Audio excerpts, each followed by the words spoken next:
Ok, buenas tardes a todos. Nuevamente un placer estar con ustedes. Hoy vamos a tener la segunda clase de este curso de prescripción adquisitiva de dominio. La clase pasada, conforme ustedes recordarán, hicimos un recuento de todo lo que es el procedimiento, la prescripción adquisitiva en sus aspectos generales, ¿no? Es algo que se va a aplicar en cualquiera de las tres vías que hoy existen para poder interponer una solicitud de prescripción adquisitiva de dominio. Hoy tenemos tres vías: la judicial, que era la normal, la que siempre existió, luego la vía notarial y finalmente la vía administrativa ante algunas entidades, especialmente aquellas que siguen los procedimientos de formalización de la propiedad, tanto en el área urbana como en el rural. ¿Okay? Bien, el día de hoy, la clase de hoy va a estar referida a lo que es la prescripción en vía administrativa. Y como lo acabo de mencionar, en la vía administrativa existen dos procedimientos que se siguen respecto del tipo de predios. En un caso es el predio urbano, y ahí el procedimiento de prescripción se sigue ante COFOPRI, y otro, en el caso de los predios rústicos, que es un procedimiento que se sigue ante los gobiernos regionales. ¿Ok? Entonces, iniciemos pues la clase del día de hoy, ¿no? De la prescripción adquisitiva en vía administrativa sobre predios rústicos. Nuevamente, como la clase pasada, en cualquier momento pueden ustedes enviar una consulta, hacer una pregunta. Yo encantado de darle respuesta. En ese caso suspendemos la exposición y luego la reanudamos después de haber contestado la pregunta. ¿Ok? Bien, entonces con toda libertad yo estaré a la espera de sus consultas.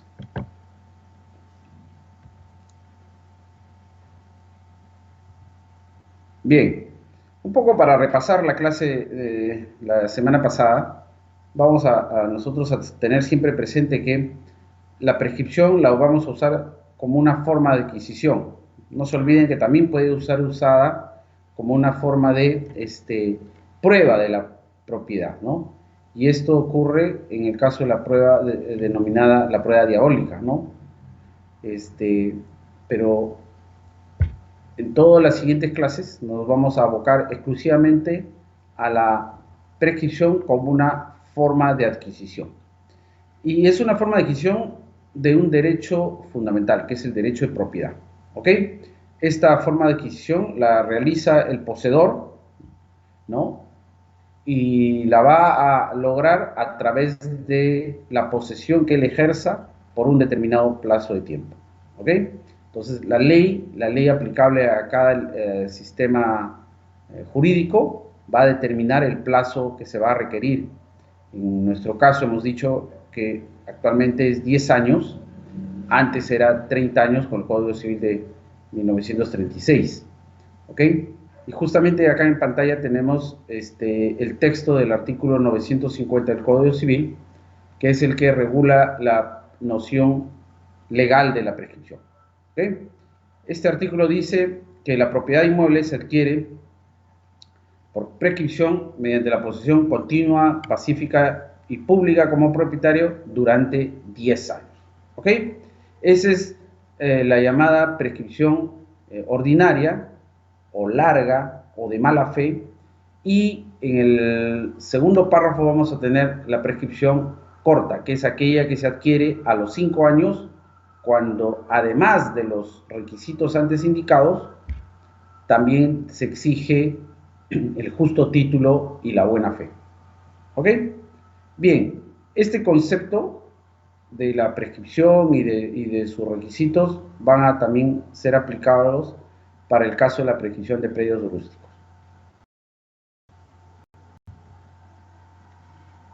Bien, igual acá también estamos recordando, ¿no?, los dos tipos de prescripción, la ordinaria y la corta, la ordinaria es el plazo de 10 años y la corta es solamente 5 años, pero más justo título y buena fe. Ok. Un poco para cerrar ideas, ¿no? Para tener claras las cosas de todo lo que hemos tratado en la clase anterior, vamos a presentar acá 4 ideas fuerzas. La primera, insisto, es que la prescripción es una forma de adquisición, pero no es una forma de adquisición cualquiera, sino es una originaria. ¿Esto qué significa? A contraposición de la forma de adquisición tradicional, que es la derivativa o la normal. Esta es una forma originaria, vale decir que no se adquiere de alguien, de un anterior titular del derecho, ¿no? Sino que es por el ejercicio de la posesión que toda la cadena ininterrumpida de transmisiones de propiedad que han venido ocurriendo a lo largo del tiempo se corta y a partir de un momento hay un poseedor que va a ejercer posesión por plazo de ley, que en este caso es 10 años, y que por el ejercicio de su posesión, cumpliendo los requisitos que exige la ley, va a convertirse en propietario. Entonces, a partir de ese momento hay una adquisición de propiedad. No por efecto de que exista un titular anterior que le transfiera o que le transmita ese derecho, no, sino que es una adquisición que va a nacer como consecuencia del ejercicio de la posesión. Entonces, es una forma originaria de la adquisición. Y eso va a traer muchos efectos que lo vamos a ver más adelante. La siguiente idea que debe quedarnos a nosotros clara es que la adquisición, esta, que se efectúa a través de la prescripción, se produce de pleno derecho al cumplimiento del plazo prescriptorio. ¿Qué significa esto? Que basta que el poseedor haya cumplido los 10 años de posesión de la forma exigida por ley, vale decir, posesión continua, pacífica, pública y como propietario, basta que haya cumplido los 10 años para que esa adquisición se produzca en forma automática, inmediata. Por eso se dice que es de pleno derecho. Entonces, esta adquisición opera por el transcurso de ese plazo. ¿Ok? Y esto está expresamente previsto en el artículo 44 del Decreto Supremo 032-2008-Vivienda, que es el reglamento del Decreto Legislativo 1089, que es la ley que regula todo lo que es la formalización de los predios rústicos. Bien. Entonces, la segunda es esa. La tercera es que la sentencia judicial, cuando se trate de un procedimiento judicial, o el acta notarial, cuando se trate de un procedimiento notarial, o la resolución administrativa, cuando estamos en una prescripción administrativa, únicamente tienen efectos declarativos. Y esto está en concordancia con lo que dijimos hace un momento, que la adquisición se produce de pleno derecho al cumplimiento del plazo prescriptorio. ¿Ok? Entonces, la sentencia judicial que vamos a tarear o la resolución administrativa no, únicamente va a declarar, no es un acto constitutivo, sino es un acto declarativo del derecho que adquirió ya el poseedor por el mero ejercicio de su posesión. ¿Ok? Entonces, tercera conclusión o idea fuerza. Cuarta, la adquisición de la propiedad por la prescripción adquisitiva, si bien opera de pleno derecho al cumplimiento del plazo prescriptorio, lo acabamos de decir, sin embargo, eso tiene efectos retroactivos a la fecha en que se inició la usurpación, vale decir, al inicio del plazo de los 10 años. ¿Ok? Entonces, una vez que un poseedor cumple el plazo prescriptorio, a los 10 años, adquiere propiedad, pero esa propiedad se entiende que la adquirió 10 años atrás. ¿Ok? Importantísimo. No es que se convierta en propietario en ese momento, sí, totalmente de acuerdo, pero esa adquisición se retrotrae al inicio de su plazo prescriptorio, o sea, hace 10 años. Se considera que él adquirió hace 10 años. ¿Ok? Miren todos los efectos que hay que tener siempre en consideración. Bien, ahora ya para entrar de lleno a lo que nos va a ocupar en la sesión de hoy,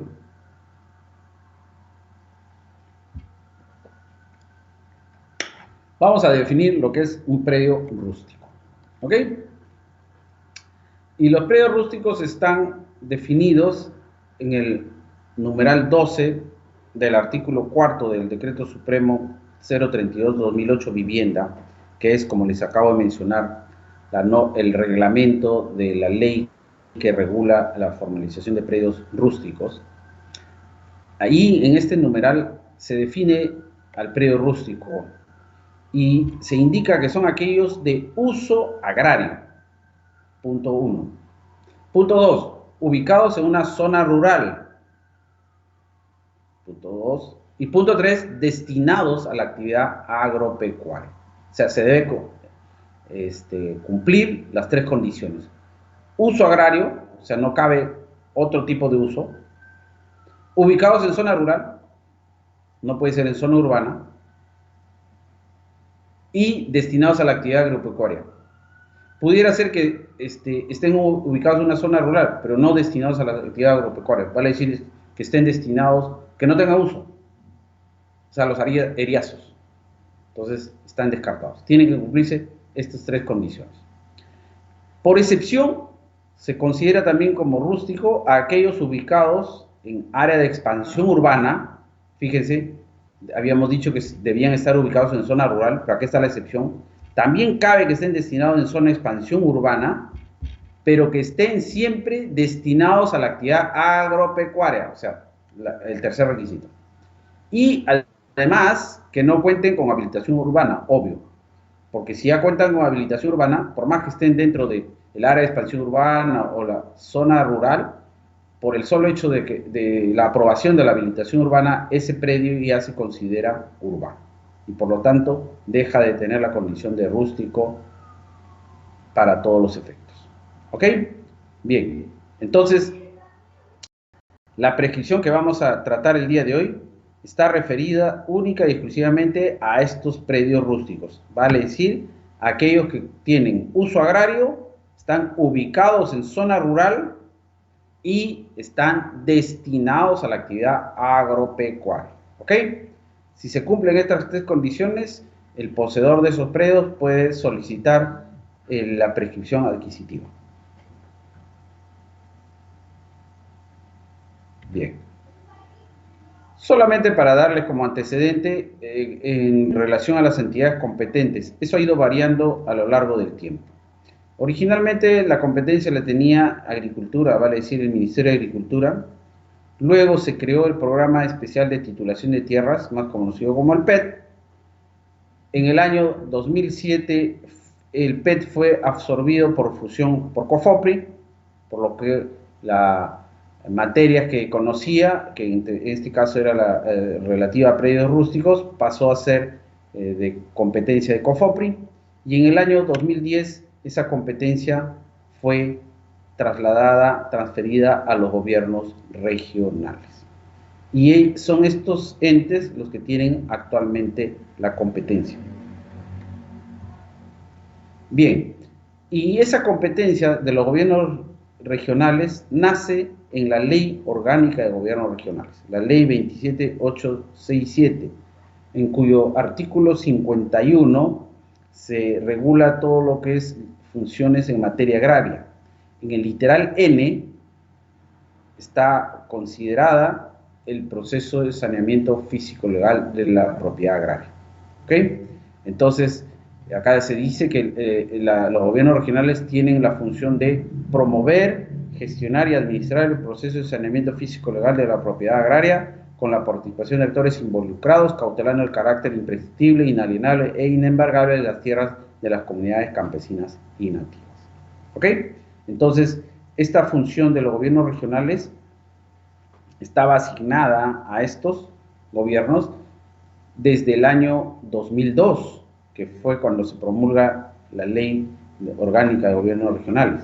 Sin embargo, en virtud de unas normas excepcionales, esa competencia, como les decía, la tenía el PET y luego pasó a COFOPRI. Y recién en el año 2010 es donde se hace la transferencia de las funciones. ¿Ok? COFOPRI inicia un proceso de transferencia de la función N, que es la que acabamos de ver del artículo 51 de la Ley de Gobiernos Regionales en favor de estos. ¿Ok? Y para tal efecto se promulga el Decreto Supremo 056-2010, que es el que establece que se transfiere la función de formalización y titulación de predios rústicos, también la de tierras seriazas habilitadas el 31 de diciembre de 2004 y también la de reversión de predios rústicos adjudicados a título oneroso por el Estado. ¿Ok? Entonces, estos tres tipos de procedimientos son materia de transferencia en el año 2010 al gobierno regional.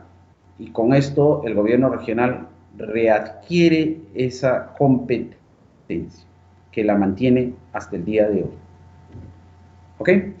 Acá estamos en esta gráfica, estamos viendo el proceso de transferencia, que no fue en un solo acto, sino que fue progresivo, ¿no? Se fue transfiriendo por partes, dependiendo de la habilidad que iban adquiriendo los gobiernos regionales para poder recepcionar esta competencia, ¿no?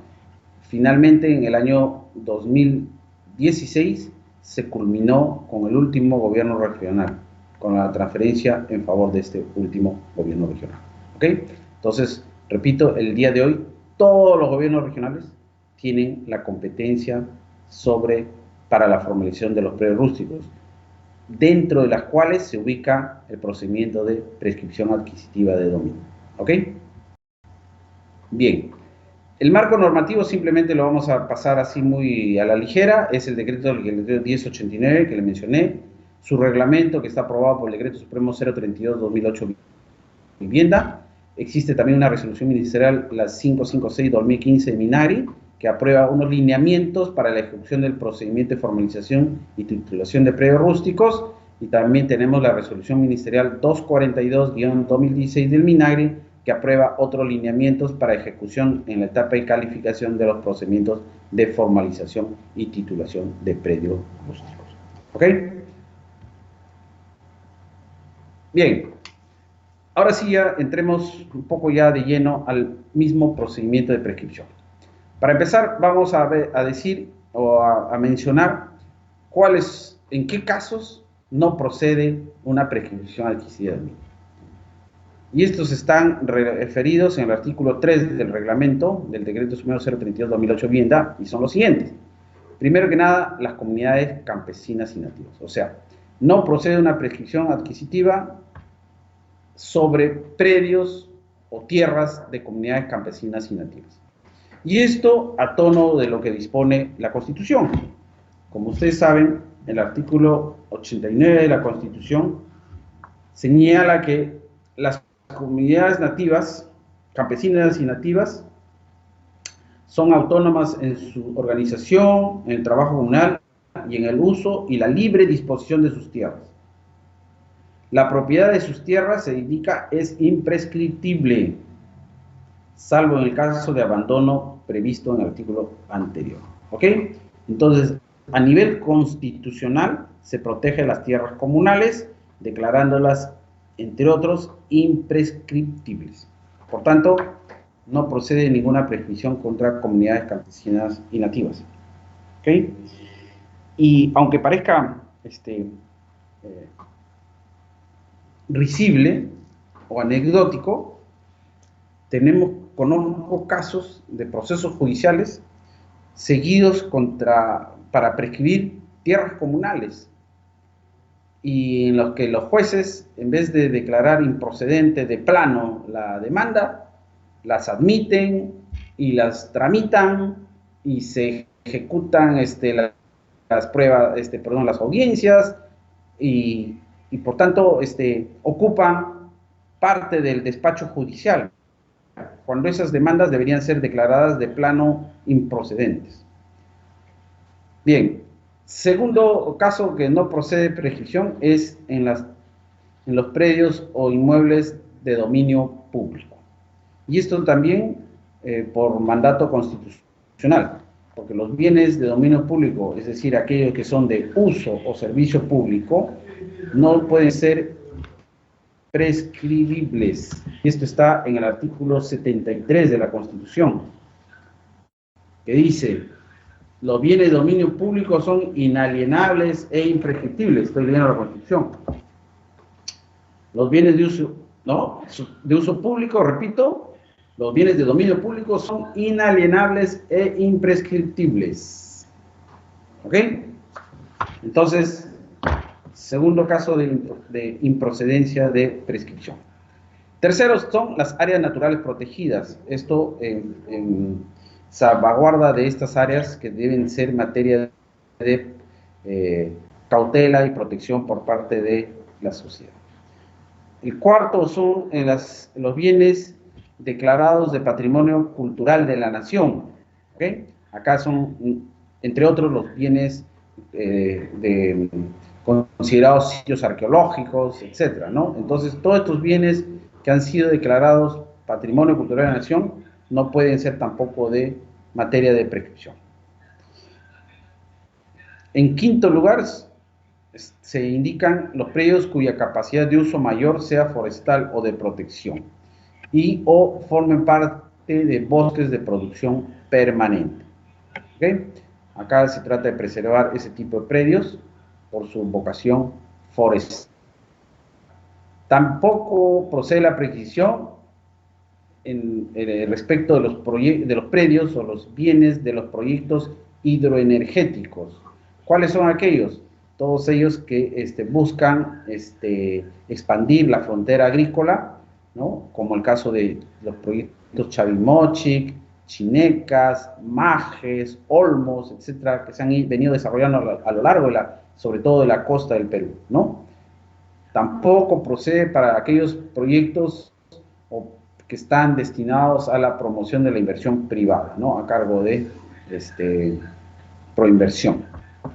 En séptimo lugar, tampoco procede la prescripción respecto a las tierras eriazas que están destinadas a proyectos de interés nacional, o también aquellas eriazas reservadas para fines de defensa nacional o para la administración y uso de una entidad estatal. Entonces acá, para preservar el fin, que son proyectos de interés de toda la comunidad, se prohíbe la prescripción. Y finalmente, las tierras eriazas que han sido habilitadas e incorporadas a la actividad agropecuaria al 31 de diciembre del 2004. ¿Y esto por qué? Porque esas tierras tienen un procedimiento para su formalización. Entonces, para no truncar ese tipo de procedimientos que se ha impuesto la prohibición. Bien.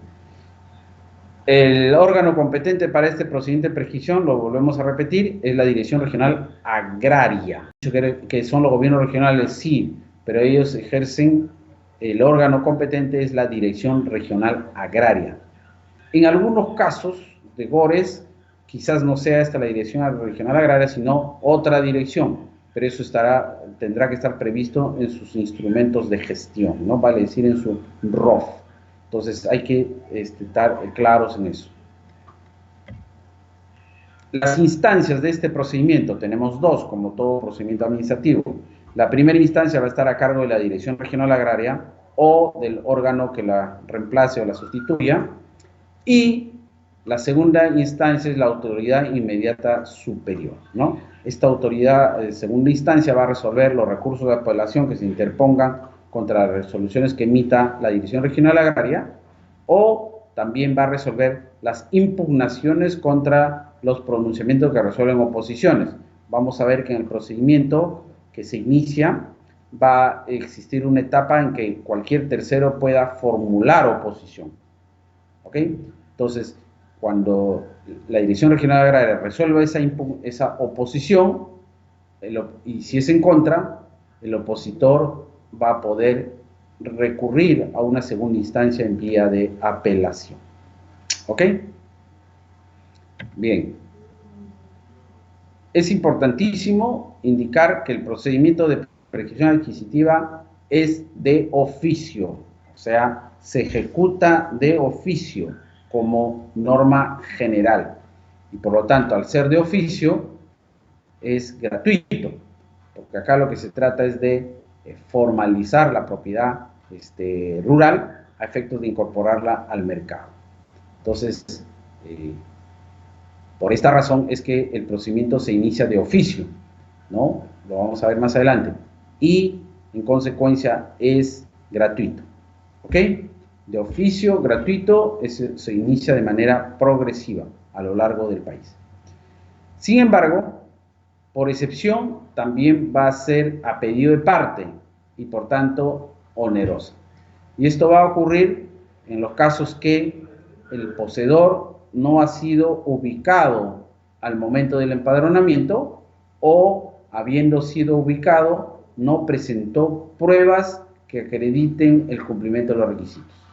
Entonces, a este poseedor se le vuelve a dar 2 oportunidades, 2 nuevas visitas en las que debe regularizar su situación. Si no lo hace, ya concluye el procedimiento de oficio y solo podrá iniciarse la prescripción a pedido de parte y previo pago de los derechos correspondientes que van a estar previstos en el TUPA del colegio. Bien, el procedimiento de prescripción, habíamos dicho en la clase pasada, tiene requisitos. Y habíamos mencionado 5 requisitos. ¿Ok? Habíamos mencionado que están en el artículo 950, ¿no? Del Código Civil. Sin embargo, en el procedimiento de prescripción de predios rurales o rústicos, los requisitos se incrementan. Se incluye un nuevo requisito. ¿Ok? Y además, se reduce el plazo prescriptorio. ¿Ok? Entonces, van a ser 6 requisitos que los vamos a enumerar a continuación. Primero, explotación económica. Ese es algo novedoso, que solamente se va a aplicar para prescripción de predios rústicos. Segundo, posesión directa, que sí está contemplada en el 950. Tercero, posesión pacífica, también en el 950. Cuarto, posesión pública, también en el 950. 5, como propietario, también en el 950. Y 6, el plazo de 5 años, que se reduce. Acá estamos hablando de plazo de 5 años como plazo ordinario, largo. Nosotros tenemos el plazo ordinario, me refiero a nosotros para los predios previstos en el Código Civil, la prescripción ordinaria es de 10 años. Esa prescripción de 10 años para el caso de rústicos se reduce a 5 años. ¿Ok? ¿Y esto para qué? Para favorecer la titulación, la formalización rural.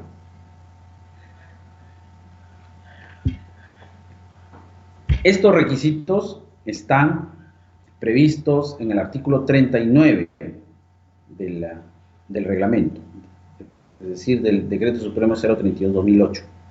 En adelante, cuando yo diga reglamento, me estoy refiriendo a este Decreto Supremo 032/2008 vivienda, por favor. Bien, y son desarrollados en el artículo 40.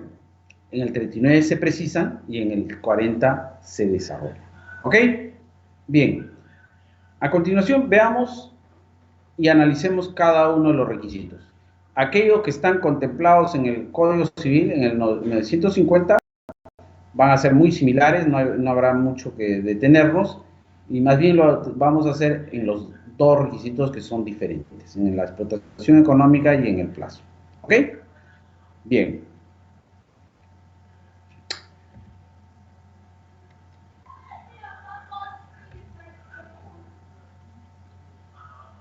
Primer requisito entonces, la explotación económica. ¿Qué significa explotación económica? De su nombre se puede deducir algo, ¿no? Explotación significa que debe haber un uso determinado, no cualquier uso, sino un uso que esté referido a actividades agropecuarias, ¿ok? Entonces, no puede ser cualquier tipo de explotación, sino tiene que ser una explotación que esté referida a actividades agropecuarias. En el caso del artículo 950, nosotros veíamos que no era exigible una explotación económica. Bastaba el uso, la posesión. Acá no. Acá se exige que haya una explotación económica. ¿Por qué? Porque lo que se quiere es que la propiedad agraria, los predios rústicos, se usen. Y se usen de la mejor manera, para que así produzcan los bienes que requiere la población. Entonces, por lo tanto, hay una exigencia de que la posesión sea de una determinada forma, vale decir, a través de la realización de ejercicio de actividades agropecuarias. ¿Y cómo se dan estas actividades agropecuarias? A través de las plantaciones de cultivo o sementeras, ¿no? O también actividades de preparación de suelos o crianza de ganado. No se olviden que el término agropecuarias involucra ambos, a lo agrícola como a lo pecuario. Lo pecuario está referido a lo que es crianza de ganado o de animales, perdón. Entonces, la actividad agropecuaria va a ser aquella donde se realicen todo tipo de plantaciones, sementeras, preparación de suelos, o se realice también crianza de ganado o de animales. ¿Ok? Pero no siempre los predios tienen que estar explotados en forma permanente, o sea, con plantaciones. Hay casos de predios que por su baja riqueza de calidad de suelo, se requieren periodos de descanso, ¿no? En ese caso también se va a considerar que existe una actividad agropecuaria, en aquellos donde se requiere un periodo de descanso. ¿Ok? Bien. La posesión directa, que vendría a ser el segundo requisito, ya lo hemos visto, es aquella ejercida por el propio poseedor o por un representante o terceros que reconozcan que poseen en nombre de aquel. ¿Ok? Entonces no es una posesión que ellos la tengan para sí mismos, ¿no? Sino que la ejercen por órdenes o instrucciones de otro tercero, del verdadero poseedor, ¿no? Estos que ejercen la posesión, estamos hablando de los poseedores inmediatos, ¿no? Como el caso de los arrendatarios, o también el caso de los guardianes o tenedores de la posesión, ¿correcto? Lo importante va a ser que se acredite esa circunstancia, de que este tercero que ejerce posesión en forma directa, lo hace no para sí mismo, sino para un tercero que es el verdadero poseedor, ¿correcto? Entonces, esta noción de posesión directa excluye a todos los poseedores inmediatos, ¿ok? Y ya sabemos que el inmediato es aquel que reconoce la posesión o que deriva su posesión de otro, que es el que le ha transferido mediante un acto, ¿no? Eso está previsto en el artículo 905 del Código Civil, ¿ok? Entonces, la posesión directa va a ser aquella que es ejercida por el mismo poseedor o por un tercero que recibe instrucción de él, ¿ok? Bien.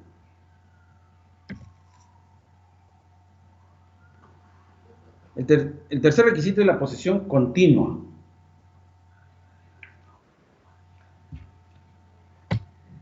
Y también, conforme ya lo vimos, la clase pasada es aquella que no tiene interrupciones. Es decir, que hay una continuidad en el ejercicio de los actos posesorios, ¿no? A través del tiempo. ¿Ok? La probanza, como es complicada, favorece con algunas presunciones legales que están establecidas en el Código Civil y que aquí también están recogidos en el reglamento. Una de ellas es que dice que cuando el poseedor pierda la posesión, ¿no? Puede recuperarla antes del plazo de un año, ¿correcto? O también por sentencia se le restituye. Entonces, en ese caso, va a considerarse que sí existe una posesión continua. Si la desposesión es mayor a un año, entonces dijimos que va a significar que una descontinuación de la posesión. ¿Y eso qué va a significar? A su vez que se va a perder todo el periodo de posesión acumulado. ¿Ok? Y va a ser necesario que se inicie un nuevo plazo de posesión. Por eso, entonces, la licencia que da la ley al poseedor le dice, poseedor, tú tienes que ejercer posesión, pero si la pierdes, continúa. Pero si la pierdes, te puedo admitir que la pierdas máximo un año. Si pasas de un año, perdiste todo. ¿Ok? Entonces, hay que tener en consideración ese aspecto. El otro aspecto es que hay una presunción que indica que si el poseedor acredita que ejerció posesión antes y ahora en la actualidad, se presume que ejerció posesión en el tiempo intermedio. ¿Ok? Pero eso es para la probanza, ¿no? Porque es una presunción iuris tantum. Entonces, no es necesario, en el momento que uno está pretendiendo o tratando de demostrar la continuidad, no es necesario que uno presente pruebas de todo el transcurso del tiempo, ¿no?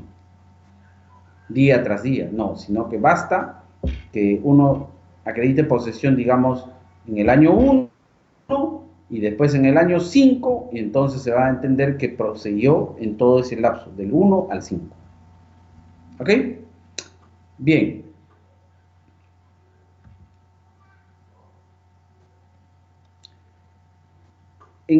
Vamos a mencionar un tema relativo a la posesión continua, que es cuando existen procesos judiciales. En este caso, si el proceso judicial es relativo a la propiedad o posesión del bien, entonces ahí se va a interrumpir la posesión si en caso la demanda es declarada fundada. ¿Ok? En caso sea declarada infundada, se va a considerar que el plazo de posesión ha continuado, no se ha suspendido. En cambio, si la demanda es declarada fundada, entonces se corta la posesión y se considera que esa posesión se pierde su continuidad en la fecha que se interpone la demanda. ¿Ok? Y con eso, ¿qué es la consecuencia que se va a tener? Es que todo el plazo acumulado de posesión se va a perder. Entonces, este es el efecto de la interrupción. La posesión se interrumpe, eso significa que se pierde todo el plazo acumulado que se tenía de posesión. Bien.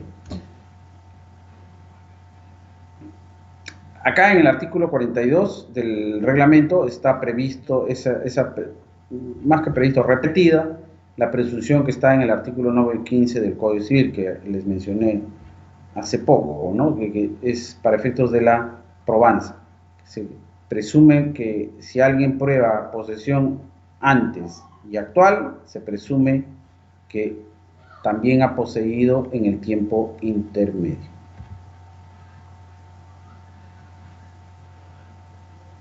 Bien, veamos el cuarto requisito, que es de posesión pacífica.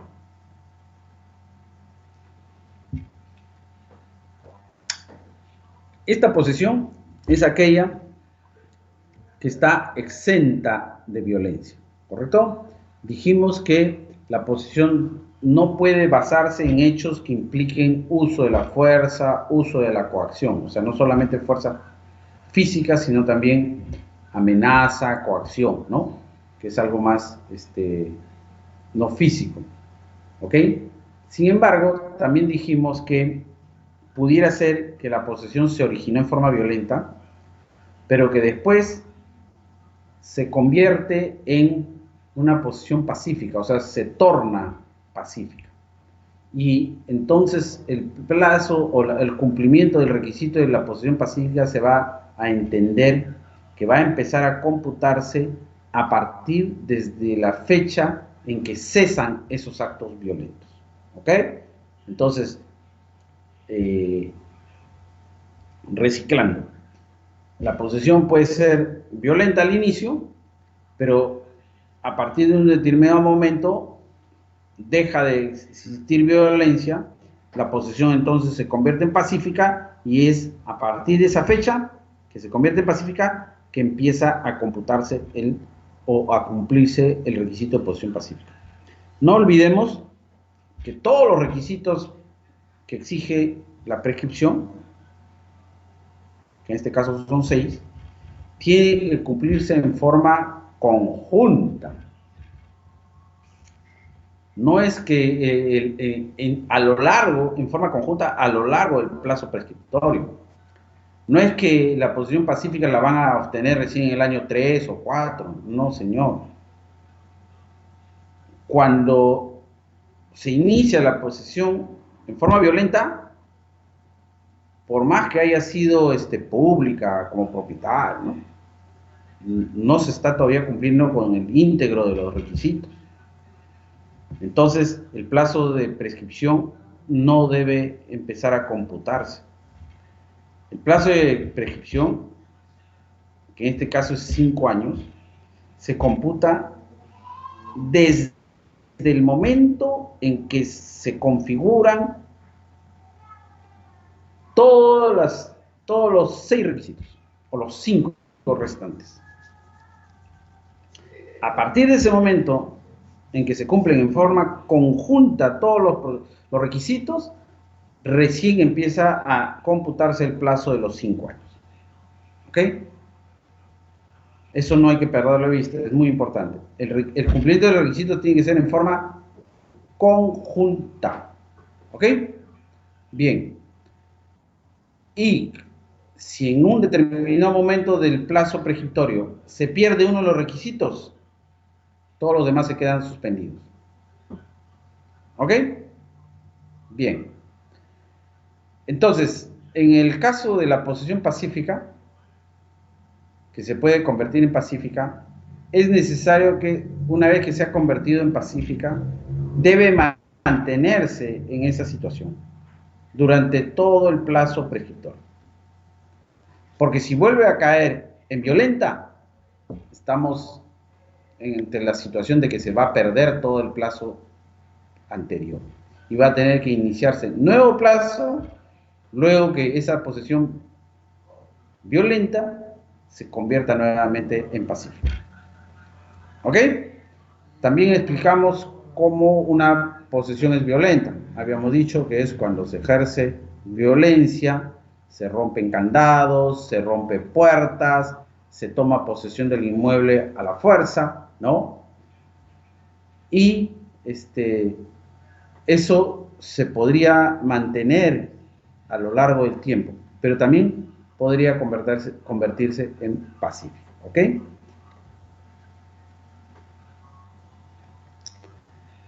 ¿Qué pasa cuando se le interponen denuncias o demandas judiciales contra el poseedor? Estas denuncias o demandas judiciales afectan su pacificidad. Bien, la respuesta es que no siempre. Primero hay que ver si esta denuncia o demanda judicial va a versar sobre una discusión de la propiedad o posesión del predio. ¿Ok? Entonces, si en estas demandas no se discute la propiedad o la posesión del predio, no va a afectar la posesión pacífica que viene ejerciendo el poseedor. Segundo, estas demandas han sido interpuestas con posterioridad al cumplimiento del plazo prescriptorio. Hemos dicho que el plazo prescriptorio es 5 años, entonces si la demanda se interpone luego de los 5 años, a los 5 años y un día, ya no va a afectar, porque el poseedor ya cumplió con el plazo prescriptorio y, como dijimos al inicio de la clase, ya adquirió en forma automática el derecho de propiedad. ¿Ok? Y que lo único que va a requerir es una resolución administrativa para que se le declare como propietario. Pero ya es propietario, simplemente requiere un documento para poder inscribir su derecho y cancelar el derecho del propietario anterior. ¿Ok? Y el tercer caso en que las demandas o denuncias judiciales no afectan la posesión pacífica es cuando dichas demandas o denuncias han concluido sin pronunciamiento sobre el fondo. Vale decir, cayeron en abandono, fueron declarados improcedentes o el demandante se desistió, etc. ¿Ok? Entonces, estos tres tipos de demandas o denuncias judiciales no van a afectar la posesión pacífica. Las contrarias, claro que lo van a hacer. Vale decir, aquellas en donde se discute la propiedad o posesión del predio, hemos dicho que sí van a afectar, pero siempre y cuando vayan a ser declaradas fundadas. ¿Ok?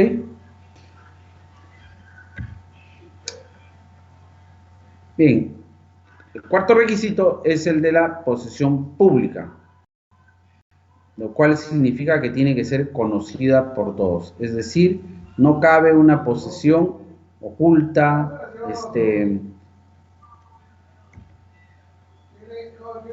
prohibida, ¿no? Sino que tiene que ser una posesión a todas luces conocida por el mundo, ¿ok? Por los vecinos, colindantes, etc. ¿Ok?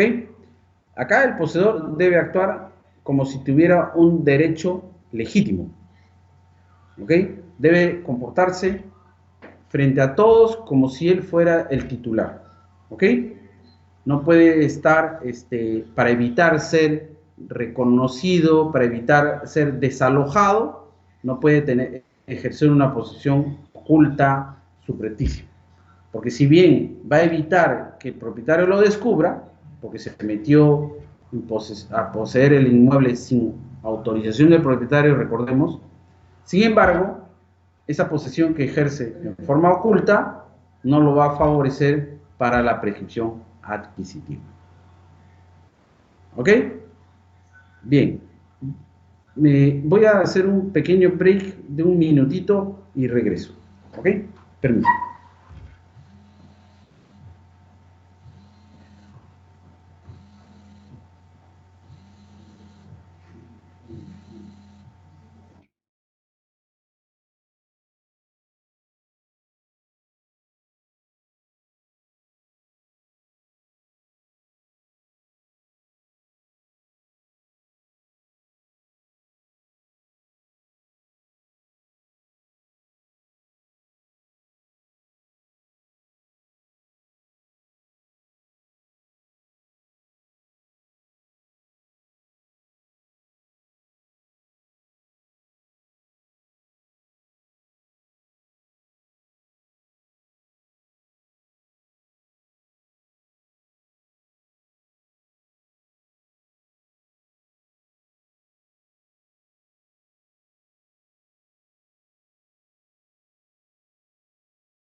Bien.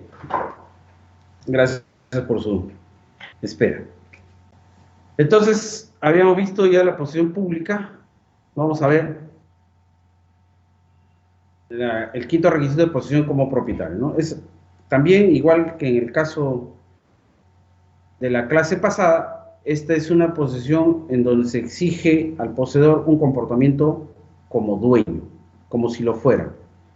Él, el poseedor, sabe que no es el dueño, sabe que el dueño, que el propietario es otro, sabe él que se ha metido a ejercer posesión en el inmueble sin consentimiento del propietario, ¿ok? Pero si él pretende adquirir por prescripción, tiene que ejercer un comportamiento de propietario. Habíamos dicho, en forma pública, frente a toda la colectividad, frente a toda la vecindad. Porque de esta manera va a dar un mensaje, van a sentir todos los colindantes, la vecindad, que él es el verdadero propietario. ¿Ok? Entonces, si bien el poseedor va a ejercer uno de los atributos de la propiedad, que es el uso, ¿no? Sin embargo, también debe comportarse como si tuviera todos los demás atributos. ¿Ok? ¿Esto qué significa? Que únicamente pueden adquirir por prescripción el poseedor pleno o mediato, vale decir, aquel que ejerce la posesión por sí mismo en forma directa o a través de terceros. Y se excluye de esa forma a todos aquellos poseedores inmediatos, que son los que reconocen posesión en otro, como los arrendatarios, los guardianes, los tenedores, etc. ¿Ok? Entonces, esa es la posesión como propietario. Y finalmente tenemos el sexto requisito, que es el del plazo prescriptorio, que es de 5 años. Pero estos 5 años tienen que ser computados hasta antes del 24 de junio del 2017. Es decir, si un poseedor cumple sus 5 años de posesión después del 24 de junio, por decir el 30 de junio, ya no podría ser reconocido como propietario a través de este procedimiento. ¿Ok? Tendría que recurrir a otro procedimiento de prescripción, sea en la vía judicial. ¿Ok?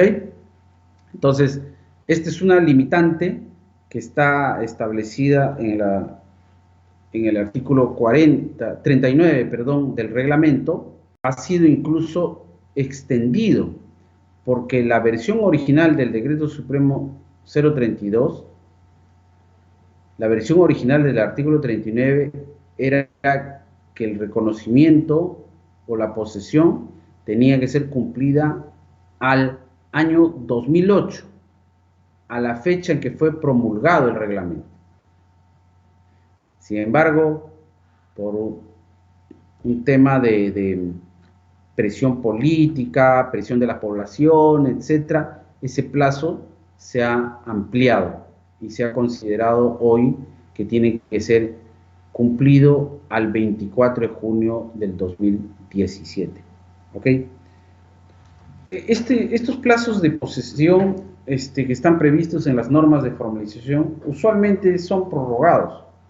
En el último mensaje a la nación que ha dado el presidente de la República, en este 28 de julio, ha anunciado que el plazo de reconocimiento de posesión para efectos de formalización y titulación de predios urbanos que ejecutan COFOPRI y las municipalidades lo van a ampliar hasta el año 2017.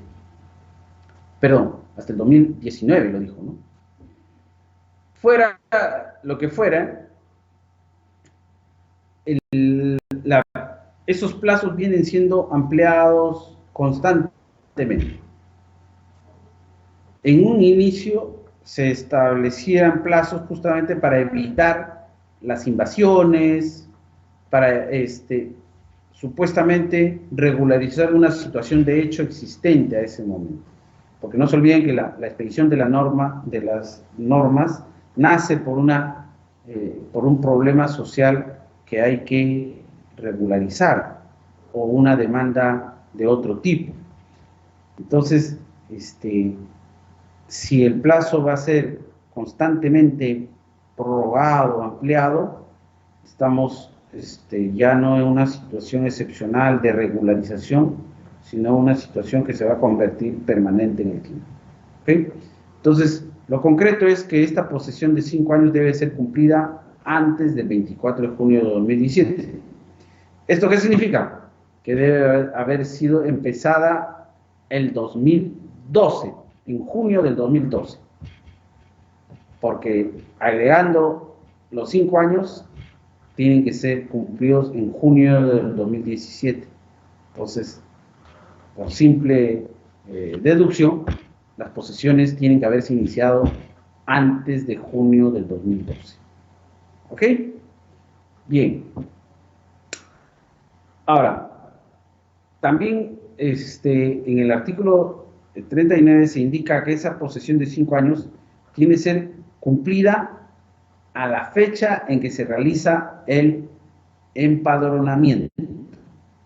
Vamos a ver más adelante que una de las etapas del procedimiento es el empadronamiento, que es cuando la entidad formalizadora, que es ahora el gobierno regional, a través de la Dirección Regional Agraria, realiza una visita al predio, constatar quién es el poseedor y en calidad de qué ejerce esa posesión.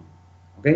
Entonces, esa es la fecha del empadronamiento, donde se toman los datos del poseedor, se le empadrona y se exige o se recaba toda la documentación que acredita dicha posesión.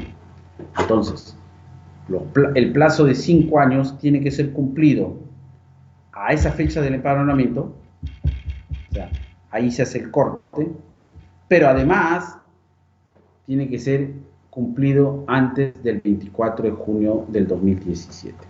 ¿Ok? Bien. Ahora, este plazo de posesión no solamente se exige que lo cumpla el poseedor actual, sino también que él puede adicionar, puede sumar a su plazo el de su anterior transferente, ¿ok? O poseedores anteriores, ¿ok? Entonces, habrá casos en que el poseedor, al poseedor le transfirieron una posesión, él está en el predio, digamos, 2 años, pero el anterior poseedor estaba en posesión por 4 años. Entonces, el actual poseedor tiene 2 a los 4 años del anterior, en total hay 6 años de posesión. ¿Ok? Con lo cual se habría cumplido el plazo de 5 años. Esta disposición está en el artículo 43 del reglamento, ¿no? Y que es similar al artículo 890 del Código Civil de plazos posesorios. ¿Correcto? Pero no hay que olvidar que para la suma de plazos posesorios deben concurrir 2 condicionantes. Uno, que se trate de una transferencia válida, ¿no? O mediante un título, ¿no? Y que se trate de posesiones homogéneas, vale decir, plenas o mediatas, ¿no? No cabe que un poseedor actual haya adquirido posesión de un arrendatario o de un guardián, ¿no? Entonces, el plazo del guardián o el plazo del arrendatario no lo puede sumar a su plazo de él, porque él tiene una condición diferente.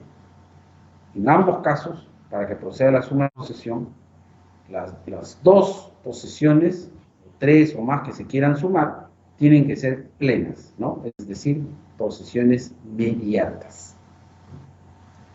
Bien.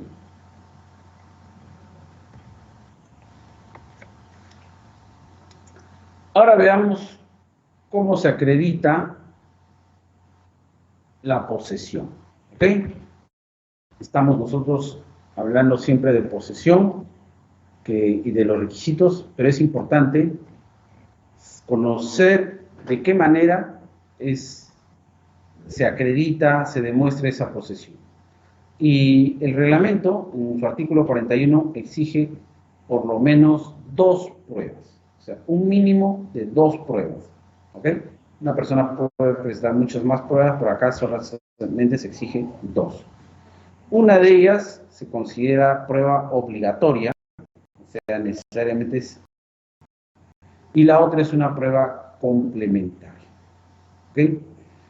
Importante que cualquier prueba, mejor dicho, todas las pruebas que se vayan a presentar tienen que cumplir 2 exigencias. Uno, que tienen que estar a nombre del poseedor. No puede estar a nombre del tercero, sino a nombre del poseedor. Y segundo, que tienen que estar referidas al predio. ¿Ok? Porque si no, no van a poder acreditar posesión sobre ese predio. ¿Ya? Entonces, eso es importante. Que estén a nombre del poseedor y que estén referidas al predio. Y algo que es consecuencia de lo anterior es ser el documento ese que señala o que acredita una posesión, va a hacerlo respecto de la fecha de su expedición. ¿Ok? Entonces, si uno tiene una prueba y a través de un documento que dice, yo ejerzo posesión desde hace 20 años y está fechado en el 2019, ¿quiere decir que acredita posesión de hace 20 años? No, señor. Acredita posesión en el año 2019. ¿Ok? Pero hay una excepción, que son el caso de las constancias de posesión y de inscripción en el registro administrativo de derechos de uso de agua del ANA. ¿Y esto por qué? Porque el ANA tiene un archivo que, de los años anteriores en los que se ha ejercido posesión o se tiene registrado un derecho para el uso del agua. ¿Ok? Entonces, el ANA sí puede tener ese tipo de datos como para indicar desde qué fecha se ejerce posesión. Creo que tenemos una consulta de alguna persona. A ver, por favor, si escuchamos la consulta. Le quería preguntar, ha mencionado que para el tema de prescripción adquisitiva ante el gobierno regional existen dos formas de poder realizarlas, una gratuita y una onerosa. Le quería consultar, en el caso de la prescripción adquisitiva onerosa ante el gobierno regional, ¿puede recurrir cualquier persona que tenga un predio rústico y pagar y prescribirlo, cumpliendo con todos los requisitos que he expuesto? ¿O tiene que ser también una persona que de repente el gobierno regional se fue a una localidad a titular predios y de repente esa persona por X motivos no la pudieron formalizar? ¿O es cualquier otra persona? Gracias. Bien. La prescripción adquisitiva a solicitud de parte puede ser presentada por cualquier persona, ¿ok? Pero ella tiene que cumplir los requisitos que hemos ya indicado, ¿no? Esos 6 requisitos. Y hacer el pago del derecho administrativo, ¿no? Que está previsto en el TUPA. Sin embargo, el problema va a ser de esta persona que, de la programación que le hagan respecto de su solicitud, ¿no? Si el predio está en un área que ya ha sido formalizado por el gobierno regional, entonces va a ser más factible que le puedan atender su solicitud. En cambio, cuando el predio se ubica en un área que aún no ha sido formalizada, ahí asumo que el gobierno regional, por falta de recursos logísticos, recursos de profesionales, etcétera, va a demorar un poco la formalización. Pero en ambos casos sí procede. ¿Ok? Bien. Seguimos. Estábamos en que las pruebas de la posesión tienen que estar a nombre del poseedor, tienen que estar referidas al predio y valen a partir de la fecha de su expedición, salvo el caso de las constancias de posesión y de inscripción en el registro de derechos de uso de agua del ANA. ¿Ok? Bien, veamos cuáles son las pruebas obligatorias. Son 3, están en el artículo 41 del reglamento. Estas 3 pruebas son, en todos los 3 casos, declaraciones juradas. ¿Ok? Entonces, la prueba obligatoria es una declaración jurada de cualquiera de estos 3 tipos. Una es aquella emitida por todos los colindantes del predio, ¿se entiende? O por 6 vecinos de la localidad. ¿Ok? Entonces, esa sería la primera declaración jurada. De todos los colindantes o de 6 vecinos. Cualquiera de las dos vale. Pero también puede ser una declaración jurada de los comités, fondos u organizaciones representativas de los productores agrarios de la zona. ¿Ok? Los agricultores de toda la zona se organizan, tienen juntas, tienen comités. Entonces, es válido que presenten la declaración jurada de alguna de estas organizaciones. Tercero, la declaración jurada de los comités, emitida por los comités, comisiones o juntas de usuarios de las organizaciones de usuarios de uso de agua de la zona. ¿Ok? Entonces, también existen esos comités, esas juntas de usuarios de agua en todo el país, en las zonas agrícolas, entonces es factible que emitan una declaración jurada. ¿Correcto? Esta declaración jurada se emite en un formato que ha sido aprobado por el MINAGRI, ¿no? Y que está a disposición en las direcciones regionales agrarias.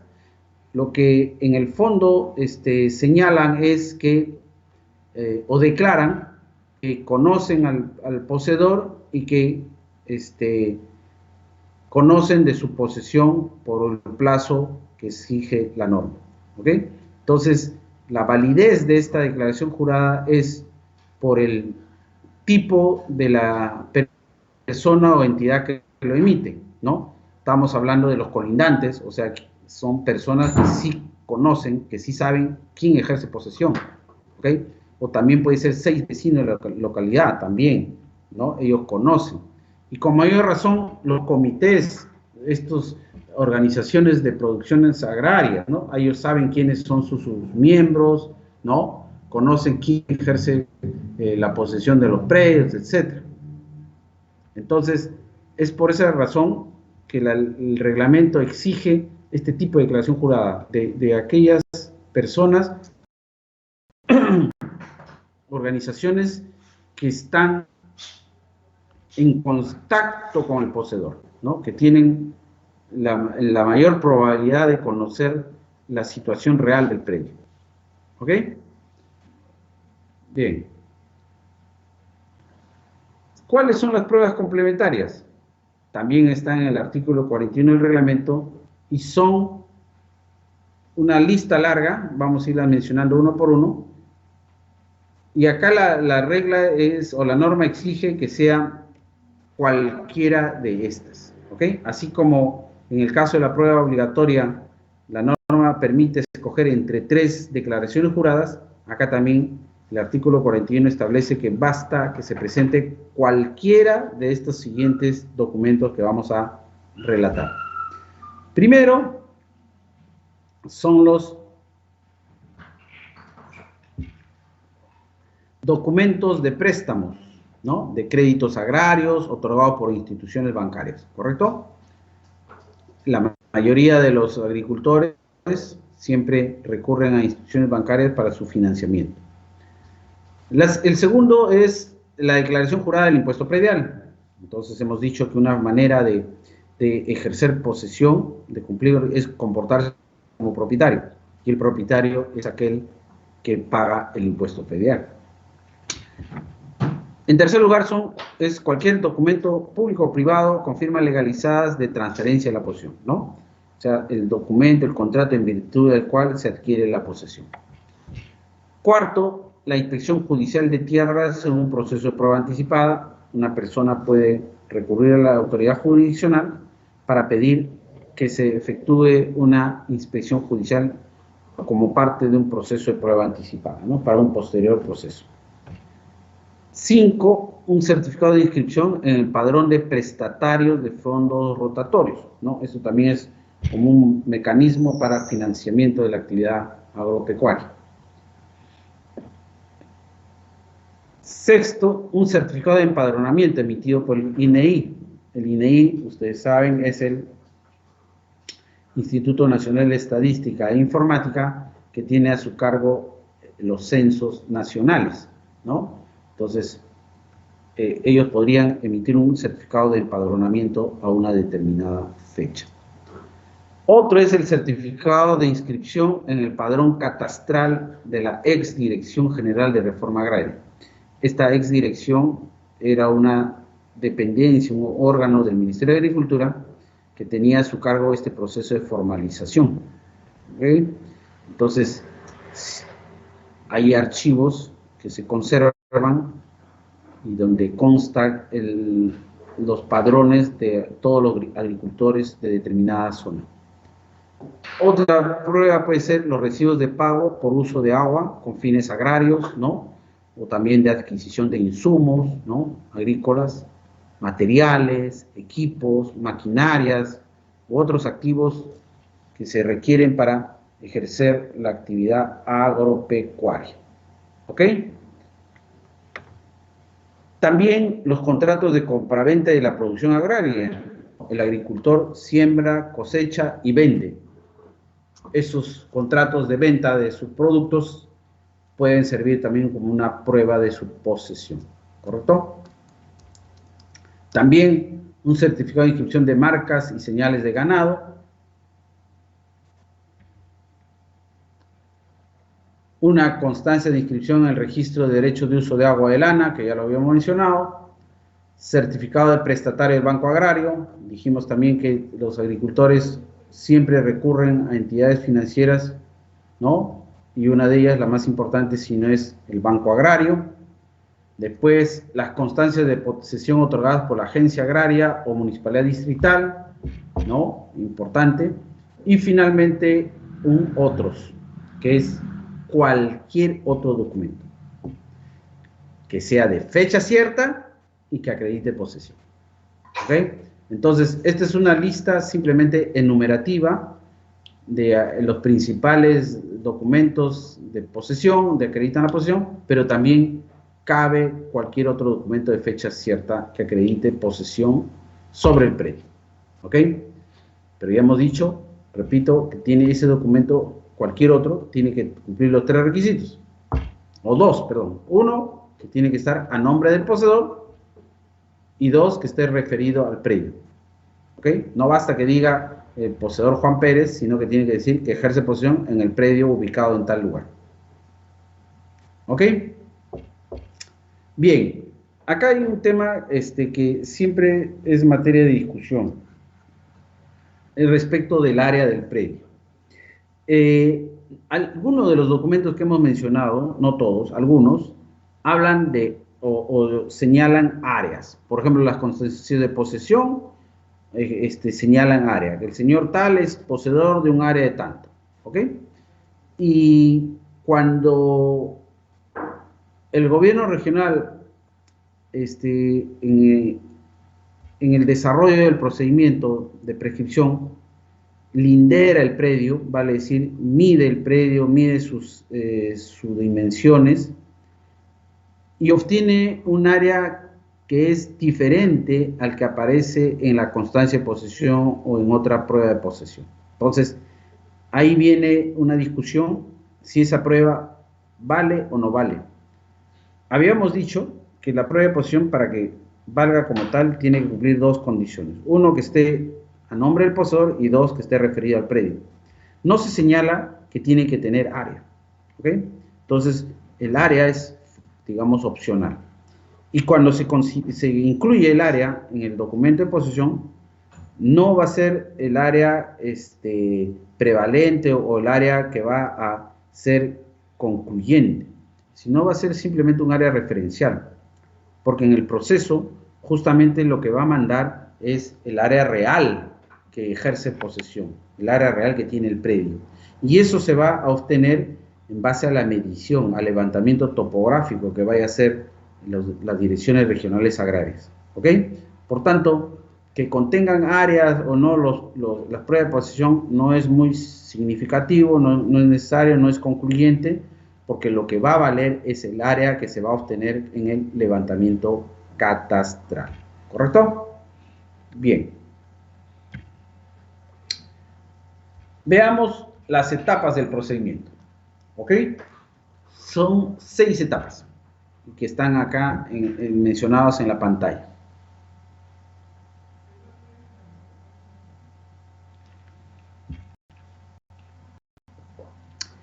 En el artículo 45 del reglamento se señalan las 6 pruebas, perdón, las 6 etapas. La primera es la determinación de la unidad territorial, segunda es diagnóstico físico-legal, tercero, promoción y difusión, cuarto, levantamiento catastral, 5, elaboración de planos y sexta etapa es la calificación. Pero me estoy olvidando más, son 12 etapas en total. Porque la séptima es la anotación preventiva, 8 es la notificación, la novena la oposición, la décima la resolución, la 11ª la emisión del instrumento y finalmente la 12ª es la inscripción del instrumento en el registro de predios. ¿Ok? Estos están en el artículo 45 del reglamento, repito. Bien, veamos rápidamente, para que nos alcance el tiempo, cada una de estas etapas. ¿Ok? La determinación de la unidad territorial se va a realizar el procedimiento. ¿Ok? Y este ámbito puede ser un valle, puede ser un distrito incluso, ¿no? Eso lo determina la Dirección Regional Agraria. No olvidemos que el procedimiento es de oficio, en principio. Luego se podría convertirse en un procedimiento a pedido de parte, pero ya va a ser un procedimiento respecto de predios individuales. Acá estamos hablando de un procedimiento macro, de un procedimiento que involucra a un número muy grande de predios, ¿no? Para efectos de economía de escala. Entonces, el ámbito donde se va a comprender todo el procedimiento, que es un ámbito que involucra a muchos predios, es definido por la Dirección Regional Agraria, ¿no? En su programación anual que hacen estas direcciones del trabajo que van a realizar, ellos definen las áreas en materia de formalización. ¿Ok? Bien. La segunda etapa es el diagnóstico físico-legal. ¿Ok? Este es un estudio que se hace desde el punto de vista técnico y legal. Y está a cargo de ingenieros y abogados de la Dirección Regional Agraria. Y comprende 6, digamos, aspectos que se tiene que cubrir. En primer lugar, se tiene que identificar el área, ¿no? O sea, describir el área. Habíamos dicho que como etapa 1 es la identificación del ámbito, ya. Acá ya en el diagnóstico ya es una determinación un poquito ya más precisa, ¿no? Se describe el área. Segundo, se realizan estudios físicos, o sea, técnicos y legales de esa unidad territorial que se ha obtenido o generado. ¿Sí? Entonces, esto implica efectuar unos estudios de los antecedentes de dominio del predio, de los predios, y se tiene que hacer una investigación registral, ¿no? Tanto de las matrices como de las independenciaciones que se han hecho. También tiene que hacerse una verificación en el ámbito registral de las duplicidades que pudieran existir o superposiciones gráficas, ¿no? Y finalmente ya pasamos a una determinación del entorno, ¿correcto? Y acá se tiene que identificar cualquier condición riesgosa o condición que impida la formalización, ¿no? Estamos refiriéndonos a la identificación de las áreas que son excluidas, que no pueden ser materia de prescripción. ¿Ok? ¿Ya? Entonces, tenemos que hacer esta identificación de las áreas que son excluidas, de aquellas donde no procede la prescripción adquisitiva. ¿Ok? Luego de eso, también tiene que hacerse una verificación, como dicen, un barrido de la existencia de títulos de propiedad que no estén inscritos, ¿no? Como ustedes saben, el sistema registral peruano, permítanme un minuto, perdón.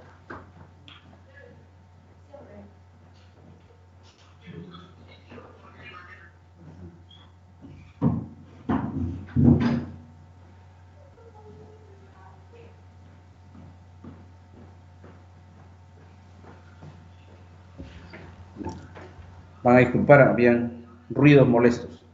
Bien, entonces estábamos diciendo que en el sistema jurídico peruano la inscripción registral no es obligatoria, no es constitutiva. los derechos se adquieren por el simple consenso, por el acuerdo de voluntad entre las partes. Entonces, hay una gran cantidad de títulos de propiedad de predios que no llegan al registro.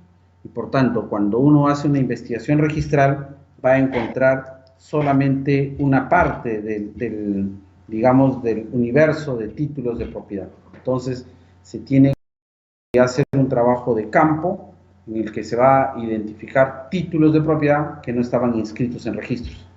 ¿Ok? Y finalmente, se tienen que elaborar o identificar o mapear todas las acciones de saneamiento que se van a realizar. Es decir, al hacer el diagnóstico se van a identificar todos los problemas técnicos y legales que hay que subsanar. Eso se va a hacer en la etapa de saneamiento, ¿no? Pero acá es importante describir para que ya en la etapa de saneamiento se puedan ejecutar, ¿ok? Como conclusión, se elabora un informe, ¿no? Informe de diagnóstico, donde se detalla todas las acciones que hemos mencionado, y ese informe se acompaña con un plano de diagnóstico, ¿ok? El plano de diagnóstico es un plano donde, que es como les estoy mostrando en la pantalla, donde ya se hace una identificación gráfica de todos los predios que están en el entorno o que se ubican sobre el predio que es materia de análisis, ¿correcto? Entonces, acá en el ejemplo que les estoy poniendo, está un predio cuyos linderos están en color rojo, y hay, como consecuencia de la investigación registral, se ha determinado que existen predios colindantes, inscritos, ¿ve? Acá tenemos uno inscrito en la ficha 54292, otro en el tomo 41, otro en el tomo 57 y así sucesivamente. Y acá hay una partida electrónica, la 70260824, ¿correcto? Y sobre el mismo predio, que es materia de análisis, existen 3 predios que están en el tomo 58 a fojas 221, ¿correcto? Entonces, esto es un plano de diagnóstico, donde se ha identificado el área del inmueble, que es materia de formalización, y se han identificado otros predios que son colindantes o también que están superpuestos sobre nuestro predio materia de estudio, ¿no? Entonces acá se está generando una superposición y eventualmente podrían generarse alguna duplicidad, ¿no? Hemos identificado otros predios que están inscritos, pero que están inscritos sin superponerse al predio, ¿no? O sea que no interfieren sobre el predio, ¿ok? Entonces, este plano es una representación gráfica de toda la investigación que se ha hecho, ¿no? Que está detallada en el informe, pero que de una forma mucho más clara se puede apreciar en forma gráfica. ¿Ok? Bien. La tercera etapa del procedimiento es de una etapa de promoción y de difusión, ¿correcto? Como habíamos dicho, este es un procedimiento macro que involucra un número muy grande de predios de toda una determinada zona. Entonces, es importantísimo comunicar a todos los poseedores de esa zona el inicio del procedimiento para que así estén atentos y puedan acogerse al procedimiento de formalización, ¿ok? Entonces, se difunde las bondades del procedimiento, ¿no? Que es, para empezar, es gratuito, que les va a permitir regularizar una situación de hecho que vienen ejerciendo, y que al ser materia de titulación van a poder tener un documento para lograr un crédito para posteriormente ejercer sus actividades agrícolas o pecuarias, etcétera, etcétera, ¿no? Entonces, se hace una campaña de comunicación a través de todos los medios existentes, periódicos, radios, ¿no? Cualquier medio idóneo, ¿correcto? Ya. Y la cuarta etapa es la de levantamiento catastral. ¿Ok? Es lo que ya también lo habíamos mencionado, es la medición del predio. ¿Ok? Es necesario ir y medir el predio en su exacta extensión y también ubicación. Hoy, con los medios modernos que tenemos, con los instrumentos modernos que tenemos para mediciones, podemos tener unas mediciones cada vez más certeras, pero no solamente respecto de áreas y linderos, sino sobre todo de ubicación. ¿Okay? Si ustedes me ven en la pantalla, imaginemos que este libro es un predio. Una cosa es que ubicar en el espacio de esta manera y otra cosa de esta forma, ¿correcto? El área, los linderos son, la medida perimetral de los linderos son iguales, pero la ubicación en el espacio es diferente, ¿no? Una cosa es que esté acá, a que esté así, ¿ok? Entonces, en el levantamiento catastral se va a determinar la exacta ubicación y la exacta medición de los predios, ¿ok? Bien. Pero además el levantamiento catastral involucra también un empadronamiento, ¿no? Que es donde se va a identificar al poseedor. Y, en tercer lugar, es una verificación de la explotación económica.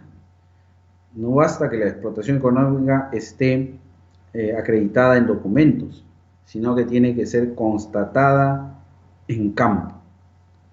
¿Ok? Y eso es importantísimo porque ese es el requisito, digamos, fundamental para la prescripción adquisitiva y en general para todos los demás procedimientos de formalización de la propiedad rústica. Bien, en el empadronamiento, habíamos dicho, se efectúa a través de una visita al predio, ¿no? Y tiene por la finalidad de identificar al poseedor, su condición de poseedor, puede ser simple guardián, o puede ser un familiar que está cuidando el predio, ¿no? Puede ser nada más uno de ellos, son hermanos los poseedores, pero está solamente un hermano, entonces estamos hablando de coposeedores, etc. ¿Ok? Entonces acá se trata de identificar a todos los poseedores. Segundo, se tiene que recopilar pruebas de su posesión, ¿no? Porque no basta con que Juan Pérez diga yo soy poseedor, sino eso tiene que ser acreditado. ¿Ok? Ya hemos visto que las pruebas de la posesión son dos, una es obligatoria y otra es complementaria. Y tercero, se le hace firmar una declaración jurada en un formato que ya está aprobado, en el que se indique que no tiene el poseedor vínculo contractual con alguien, con un tercero respecto a su posesión, y no existen procesos judiciales sobre posesión respecto al predio. ¿Ok? Esto es importantísimo porque ya hemos dicho que la posesión que se exige tiene que ser de aquel que va a hacer posesión o ejercer posesión como si fuera el verdadero propietario. ¿Y eso qué significa? Que no va a reconocer a otro como el titular de la posesión. ¿Ok? Entonces, es importante que no exista ningún vínculo contractual, ¿no? Que podría ser un contrato de arrendamiento, un contrato de guardianía, qué sé yo, en virtud del cual esta persona ejerce posesión. Y segundo, también tiene que declararse bajo juramento que no existe procesos judiciales. ¿Ok? No se olviden que la existencia de procesos judiciales podría interrumpir el plazo de prescripción, ¿ya? Entonces, es importante que el poseedor declare si existen o no existen procesos judiciales. Y en el caso que existan, tiene que indicar sobre qué versan, ¿no? Y en el estado de su tramitación. Los efectos del empadronamiento no son, digamos, definitivos, y no generan ningún derecho, sino que solamente son referenciales, ¿no? porque pudiera ser que esta persona esté engañando, ¿no?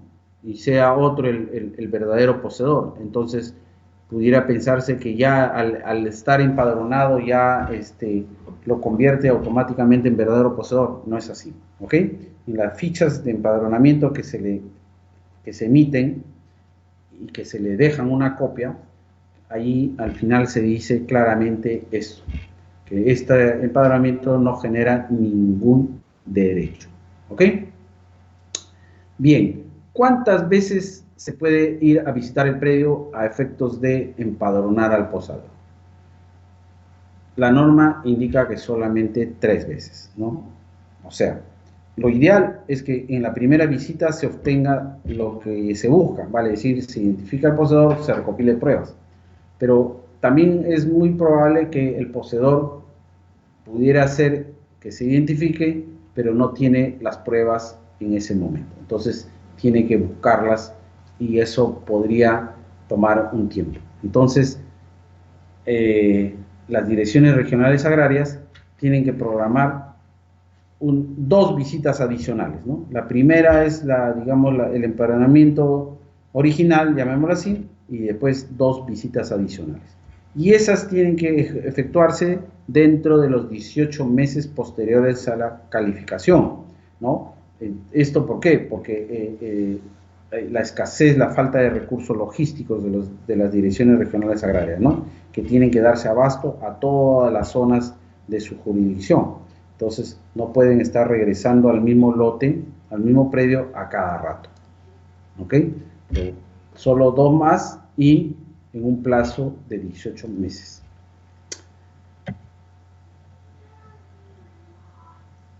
El segundo aspecto que incluye o involucra el levantamiento catastral es la linderación.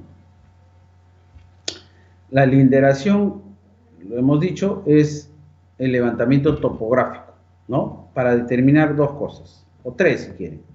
La ubicación del predio, como les dije, si está en el espacio así o asá, ¿no? Y eso se hace a través de las coordenadas UTM y el sistema oficial actual que es el Datum WGS84, ¿correcto? Estos son una forma muy precisa para ubicar al inmueble en el espacio. Segundo, que tiene que determinarse su área, y tercero, los linderos, ¿ok? Entonces, a través del levantamiento topográfico que se hace con tecnología de avanzada, se puede conseguir estos 3 datos. Esta linderación se tiene que efectuar con la intervención del poseedor y de los colindantes, porque es muy común que los predios no estén cercados, ¿no? No solo con material noble, pues eso es casi un sueño, ni tampoco con cercos vivos, vale decir, algún tipo de plantas que hagan de cerco. ¿No? Lo más común es que los predios están así, sin cercos, sin identificación clara de las colindancias, por lo que se requiere pues que estén presentes los colindantes para que se definan ahí en campo los límites de los predios. ¿Ok? En el caso que el colindante no esté presente, se solicita el auxilio de la autoridad del lugar, que puede ser el alcalde, el prefecto, subprefecto o el juez de paz. ¿Ok?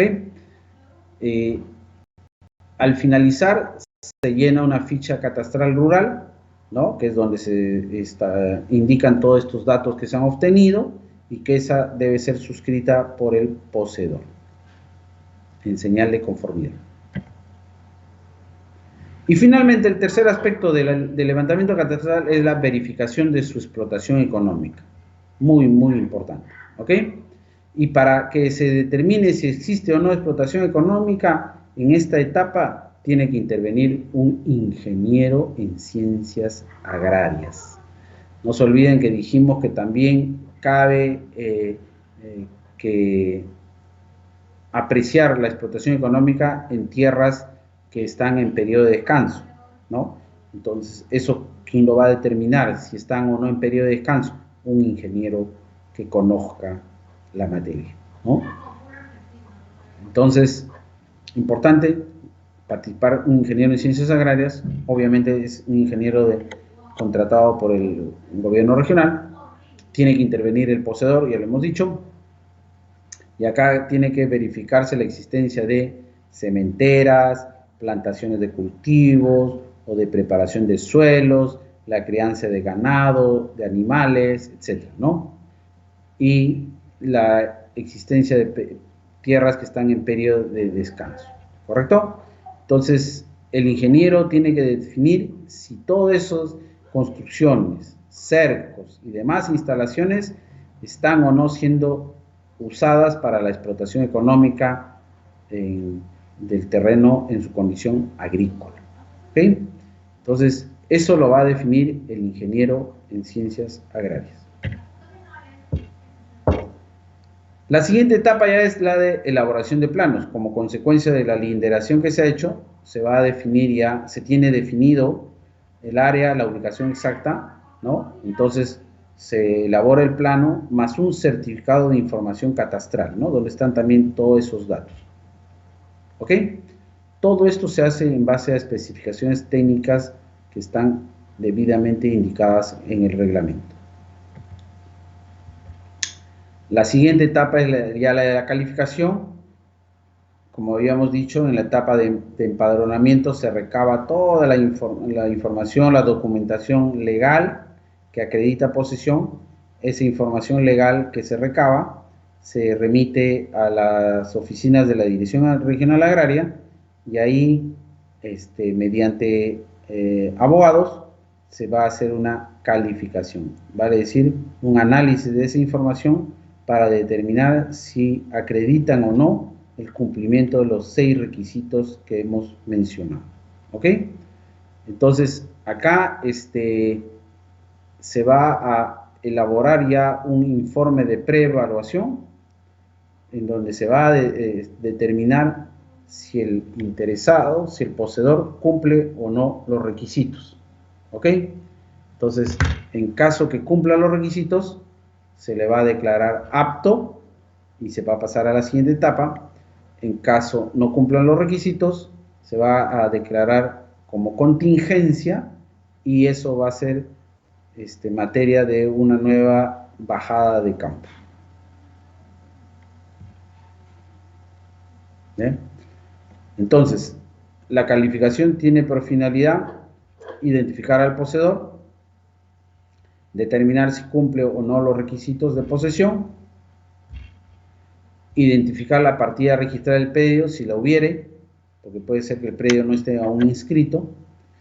En el caso que esté inscrito, también tiene que identificarse al titular registral. Y finalmente, se tiene que determinar si es apto o no apto el poseedor, vale decir, si procede o no que se emita el instrumento de formalización en favor de este poseedor. O, en caso que sea declarado inapto, se califica como una contingencia. ¿Correcto? Entonces, luego que se ha realizado el análisis de todos los poseedores y de las pruebas que han presentado, se va a elaborar un listado de poseedores aptos, ¿no? De todos aquellos que han sido declarados aptos, se elabora un listado. ¿Con qué finalidad? Y lo vamos a ver después, para publicarlo. ¿Ok? Es importante esta lista para efectos de su publicación. ¿Ok? Ya. La siguiente etapa es anotación preventiva. Acá la finalidad es también publicitar la existencia del procedimiento de prescripción. ¿Ok? Y ustedes saben que el contenido de las inscripciones es conocido por todos, ¿no? El artículo 2013, me parece, que es del Código Civil, que establece que el contenido de las inscripciones es conocido por todos y no admite prueba en contrario.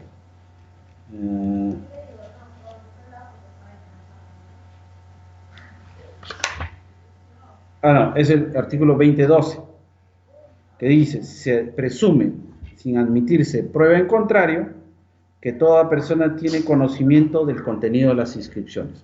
¿Ok?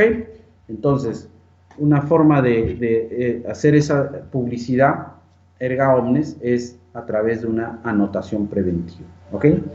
Ojo que acá lo único que se está anotando en forma provisional es la existencia del procedimiento. Vale decir que se ha iniciado un procedimiento sobre ese predio y que se encuentra en trámite. Esta anotación preventiva tiene un plazo de vigencia de 1 año, que puede ser renovable. ¿Ok? Un año se entiende que es el que va a durar el procedimiento, por eso que no se requeriría de un plazo más extenso, suficiente con 1 año, pero por algunas circunstancias se prevé la posibilidad de renovarlo. ¿Ok? La anotación preventiva también pudiera darse no respecto de la totalidad del predio, porque puede ser que el predio esté inscrito con un área mayor y el proceso de prescripción solamente versa sobre una sección. Entonces, en ese caso, la anotación preventiva tiene que adjuntarse un certificado de información catastral donde se establezca el área que es materia de prescripción. ¿Qué pasa en los casos en que los predios no están inscritos? Que son muchísimos en este país.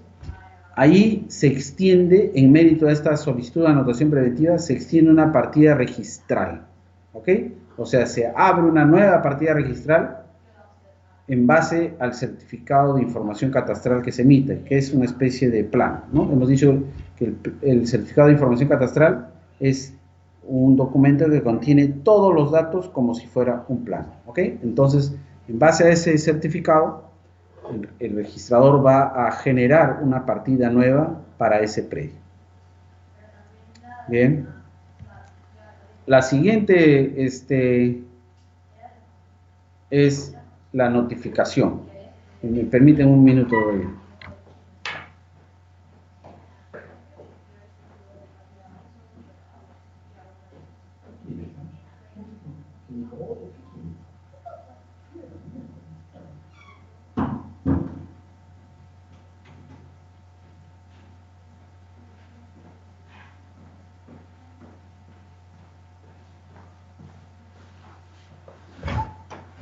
Disculpe por la nueva interrupción, pero había bulla. Bien, estábamos ya tratando la etapa de la notificación. El procedimiento de prescripción requiere que sea conocido por todos. ¿Por qué? Porque de esa manera va a poder ser conocido por aquellos que tengan algún legítimo interés sobre el predio. Fundamentalmente por el propietario o por cualquier otro tercero que tenga algún derecho sobre el predio, ¿no? Estamos hablando de titulares de alguna carga o de algún gravamen, ¿no? Y también para que el propio interesado pueda verificar si están correctos o no los datos que se han considerado, porque si bien la publicidad, la notificación es para que los terceros puedan tomar conocimiento y de esa manera poder apersonarse al procedimiento y formular algún tipo de oposición, pero también es importante que los datos que van a salir en la resolución que se vaya a emitir tienen que estar correctos. Entonces, la notificación cumple estas dos finalidades: verificar que los mismos poseedores revisen y verifiquen si están correctos sus datos, y también dar la posibilidad de que los terceros que tienen algún derecho, un legítimo interés, puedan oponerse a la solicitud de prescripción. ¿Ok? La notificación se efectúa de dos maneras: personal y por carteles. La notificación personal es al domicilio que figura en el DNI, en el caso de personas naturales, o que figura en el RUC, en caso de las personas jurídicas. ¿Ok? Entonces, esta notificación personal es al propietario. ¿Ok? Luego que se ha identificado. No olvidemos que en la investigación que se hace en la etapa de diagnóstico, una de las finalidades es identificar al propietario. Eso es un tema muy, muy importante, lo mencionamos casi al final de la clase pasada. La prescripción tiene que ver, el cumplimiento de los requisitos tiene que verse en relación a la actividad del poseedor, ¿no? Entonces, el poseedor tiene que acreditar su posesión de una forma establecida por la ley, ¿no? Cumplir los requisitos en forma conjunta, ¿ok? Pero además, para que la prescripción proceda, tiene que estar dirigida correctamente, vale decir, debe ser emplazada al que corresponde. No puede ser emplazada a cualquiera, porque si no, entonces no se va a prescribir nada. Se va a prescribir siempre contra el que tiene el derecho, contra el verdadero propietario. Si no identificamos al verdadero propietario, entonces daríamos o estaremos prescribiendo aire, porque la idea es prescribir contra el que tiene derecho, porque ese derecho es el que se va a cancelar y va a ser, digamos, y en virtud de eso, el poseedor va a adquirir ese derecho. ¿Ok? Entonces, ese es algo que puede parecer no muy importante, pero sí lo es, y que ha generado gran cantidad de problemas y que ha un poco disminuido o afectado la validez de este procedimiento, ¿no? En tiempos no muy lejanos se ha sabido del mal uso de este procedimiento por parte de mafias, de traficantes de terrenos, que se han apropiado de terrenos burlándose de todos los procedimientos en colusión con malos funcionarios y malos jueces y notarios, ¿no? Entonces, estamos hablando de unas mafias que han mal utilizado este procedimiento y lo han hecho, lo han desnaturalizado, de forma tal que hoy ya no tiene esa, digamos, prestancia que debería tener. Entonces, en la prescripción es importante notificar al verdadero propietario. En todos esos procedimientos de las mafias se notificaba a quien sea, menos al verdadero propietario. El propietario no sabía, desconocía de la existencia del proceso. Y entonces, a sus espaldas, se prescribía. Y en el momento, el propietario se enteraba en el momento que era desalojado. ¿Okay? Entonces, importantísimo. La notificación por carteles se pegan en tres lugares, ¿no? En el predio, en el local de la Dirección Regional Agraria o en el local de la municipalidad, la gobernación, la agencia agraria, en el juzgado de paz, etc. En algún lugar de notorio conocimiento de la población, ¿correcto? La publicación tiene que hacerse por un plazo de 10 días hábiles. ¿Ok? Eso está en el reglamento, en el artículo 51. Sin embargo, en la resolución ministerial 556, que habla de lineamientos, se dice que debe estar por 20 días. ¿Ok? Ahí hay una aparente incongruencia, pero como ustedes pueden deslumbrar, lo que manda es el reglamento. Luego de que se ha hecho la publicación, se tiene que levantar un acta que es suscrita por la máxima autoridad local y de 2 vecinos, ¿ok? Y en caso que no se pueda publicar por parte de la misma Dirección Regional Agraria, se puede solicitar a la autoridad del lugar que efectúe dicha publicación y que la remita en un plazo de 5 días. Cuando no se puede obtener el domicilio de los titulares, ¿no? O estos domicilios no pueden ser ubicados, ¿no? Basta la notificación de carteles. Por eso que es muy importante que los carteles estén publicados de la manera que hemos mencionado.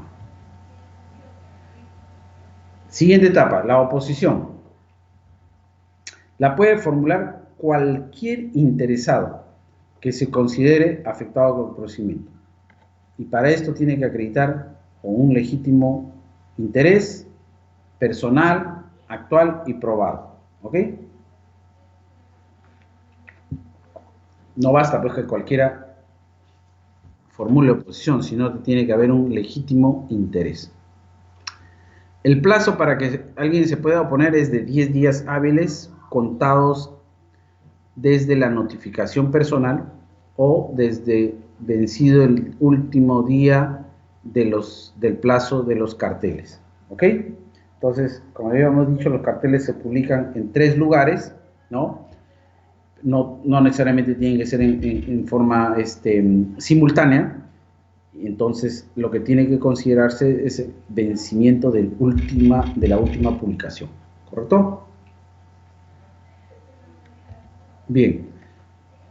La oposición debe contener una pretensión o bien de un mejor derecho o de que el poseedor calificado no cumple con los requisitos. ¿Ok? En este último caso, el opositor no está reclamando ningún derecho, simplemente considera que el que está calificado en el predio como poseedor y por tanto como futuro beneficiario de la prescripción, él no cumple los requisitos. Entonces acá, digamos, como un buen vecino, se presenta y dice: Juan Pérez está calificado como poseedor en el lote tal, pero él no cumple los requisitos porque él no ha hecho posesión continua, por ejemplo. O él es un poseedor violento, ¿correcto? Obviamente tiene que acreditarse la oposición, ¿no? O sea, tiene que fundamentarse con pruebas. Y la otra modalidad de la oposición es cuando se pretende un mejor derecho, ¿no? Entonces acá el opositor dice: Juan Pérez no solamente no cumple los requisitos, sino que además yo sí los cumplo. ¿Ok? ¿Cuáles son los efectos de la oposición? Que el procedimiento se suspende. Se consigna como si fuera una contingencia y se va a resolver de acuerdo a un reglamento que está aprobado por el Decreto Supremo 039/2000 MTC. ¿Ok? Si la oposición versa sobre una parte del predio, esa parte es la que se va a suspender y el saldo continúa. ¿Ok? Bien. Siguiente etapa, la resolución. Luego de haberse superado todas las demás etapas y cuando no ha habido oposición de ningún tercero, ya la Dirección Regional Agraria emite resolución. La resolución dispone 2 cosas.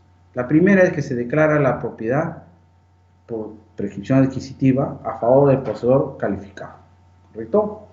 Y segundo, se dispone la emisión del instrumento de formalización, vale decir el título, el cual va a inscribirse en registros públicos y de esa manera va a cancelar todo derecho, carga o gravamen o cualquier otra limitante del derecho que se encuentre inscrita, ¿correcto? Va a además disponer el cierre de las partidas involucradas, porque pudiera ser que hayan 2 o más partidas sobre el mismo predio, ¿no? Estamos hablando de duplicidades, ¿no? Además va a disponerse la correlación de las partidas y cualquier acto que sea necesario para el saneamiento registral del área prescrita. ¿Ok? Entonces, la resolución va a tener esos 2 aspectos. Y finalmente va a disponer la emisión del certificado de información catastral, vale decir, el documento donde se encuentran todos los datos físicos del predio. Si hubiere habido una oposición, entonces en la resolución también es oportuno que se pronuncie sobre esa oposición.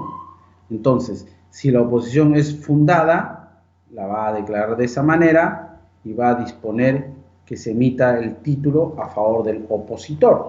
En cambio, si la oposición es declarada infundada, va a disponer que se emite el título, que se declara prescripción y se emite el título a favor del poseedor que estaba declarado apto. ¿Ok? Esta resolución tiene que ser notificada como todo acto administrativo a todos aquellos que se han apersonado al procedimiento, pero además también se publica por una vez en el Diario Oficial del Peruano, ¿no? Para efecto de todos los terceros que no estuvieron apersonados. Contra la resolución cabe recurso a apelación dentro del plazo de 15 días que está estipulado en la Ley de Procedimiento Administrativo General y no cabe a reconsideración. Si ésta se interpusiera, va a ser tramitada como apelación. ¿Ok? Luego, finalmente, la resolución que queda firme, ya se puede emitir el certificado de declaración de propiedad. ¿Correcto? Es el instrumento que va a ir a registros públicos a inscribir la propiedad a favor del nuevo poseedor, del actual poseedor, del que es declarado apto, y la cancelación de cualquier derecho, carga, gravamen, cualquier otro obstáculo registral que afecte el dominio del nuevo propietario. ¿Correcto? Entonces, también en este instrumento va a obtener el cierre de las partidas involucradas, las anotaciones de correlación, etcétera, etcétera, etcétera. Muy importante que cualquier proceso contencioso administrativo que se vaya a interponer no va a impedir la emisión del instrumento ni su inscripción registral, ¿no? Salvo que se emita una medida cautelar. ¿Ok? Y finalmente, este certificado se tiene que inscribir en registro de predios, ¿correcto? Entonces, ahí se envía con el certificado de información catastral y cualquier otro plano que sea necesario, ¿no? Entonces, en mérito a eso se van a inscribir todos los actos que sean necesarios, independizaciones, levantamiento de cargas y gravámenes y cualquier otro acto de saneamiento registral. ¿Ok? Bien, entonces, este es el procedimiento de prescripción adquisitiva en relación a los predios rústicos. La siguiente clase vamos a tener ya el procedimiento en sede notarial y en sede judicial. Creo que es importante que vamos a irlos analizando así, haciendo mención o comparándolos para que de esa manera podamos tener claras las diferencias. ¿Okay? Ha sido entonces un gusto estar con ustedes, que tengan unas muy buenas noches. Muchísimas gracias.